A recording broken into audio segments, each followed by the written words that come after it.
Best friends since kindergarten, Mike Sayre and Aidan McGuire have been bonded by their love of the New York Yankees. And over the years, their friendship has flourished as Sayre's eyesight has diminished. Born with congenital glaucoma that has left him blind in his right eye, Sayre has endured over 30 operations since infancy to correct the condition in his now deteriorating left eye. Basically, glaucoma is everybody has tunnels around their eyes, except I don't have the tunnels, so it causes the pressure to run high, so you kind of have to keep it under control. And if you don't keep it under control and the pressure gets too high, you run the risk of going blind or losing a lot of vision. I know this past year has been a real tough year for him with what he has, and that's pretty much the whole reason why I did what I did. A conversation while watching a Yankee game together in their hometown of Syracuse, New York, inspired Aidan to hatch a plan that only a best friend could formulate. I knew as his best friend I had to do something special for him and give him a day that he'd never forget. I knew it would be a tough task to do, to fit 25 years of friendship into one letter and a lifelong passion for the Yankees into just one page. I'd like to tell you about my best friend, Michael Sayre. Michael is a 25-year-old diehard Yankees fan. He was born with glaucoma. Recently, he lost all vision in his right eye. Right now, he's hanging on to what vision he has left in his left eye, and his doctors don't know how long it will remain healthy. I knew I had to do something special for him, something he'd never forget. I'd like to take him to a Yankee game and give him the chance to experience the game like never before. The Yankees obliged, but Aidan didn't stop there. He was able to secure 2 round-trip plane tickets from JetBlue to get the pair to New York. You kind of lose sight of the fact that there's good people out there. And to know that there's people out there who will go above and beyond for a complete stranger was really heartwarming. The wheels were in motion for the trip of their lives, but keeping it a secret proved to be the biggest hurdle.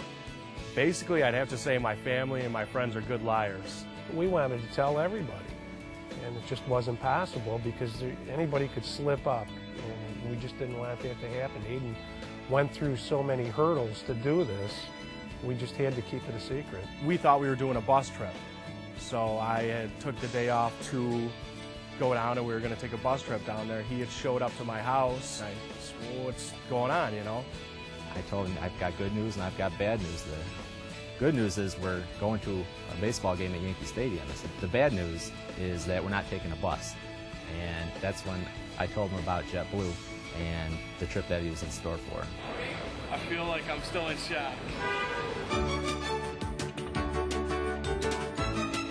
Upon landing at Kennedy International Airport and checking into the Peninsula Hotel in Midtown Manhattan, the D train brought them up to Yankee Stadium, where there were more surprises in store for Sayre.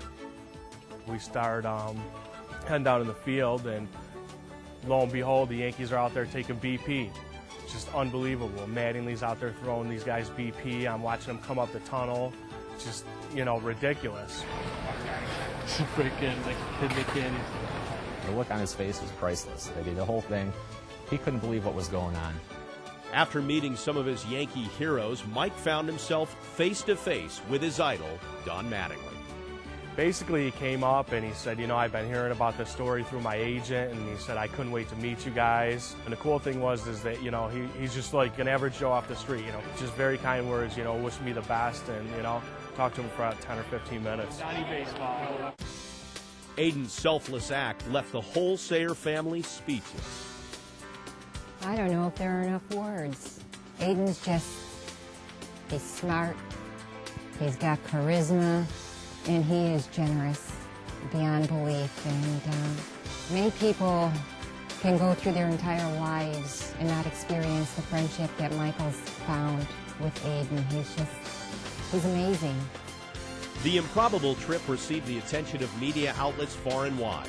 The friends found their story not only in their local paper, but in the pages of the New York Times. Aidan even wrote to Rick Riley, who dedicated the back page of the July 16th issue of Sports Illustrated to them and their story.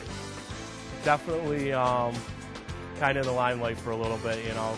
I still get random people to come up to me off the street, and even when we were down there, just people in New York City come up to us off the street or at the game and say, oh, we read the article, you know, we got choked up on, you know, reading it, and it was just, you know, you know, it was a heartwarming story. It was a good thing, and, you know, still kind of just living it up a little bit. Recovering from yet another surgery just 2 weeks ago, Mike's unrelenting positivity shines through as bright as ever. Basically, everything's going real well for me right now, and everything's holding stable right now. So, you know, it's like anything else in life, you know. You just keep your fingers crossed and keep pushing on.